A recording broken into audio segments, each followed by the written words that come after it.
ছাত্রাবাস থেকে রাজশাহী প্রকৌশল ও প্রযুক্তি বিশ্ববিদ্যালয়ে রুয়েটের এক শিক্ষার্থীর ঝুলন্ত লাশ উদ্ধার করেছে পুলিশ।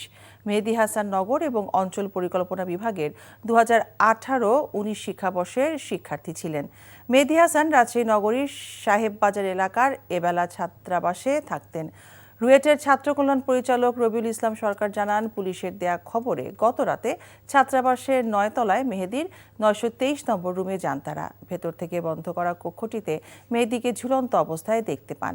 পরে তার লাশ উদ্ধার করে রাজশাহী মেডিকেলের কলেজ মর্গে পাঠানো হয়। প্রাথমিক অবস্থায় পুলিশের ধারণা মেহেদী আত্মহত্যা করেছে। এরপরও ময়নাতদন্ত শেষে প্রকৃত রহস্য উদ্ঘাটন করা সম্ভব হবে বলে জানানো হয়। মেহেদীর গ্রামের বাড়ি রংপুরে।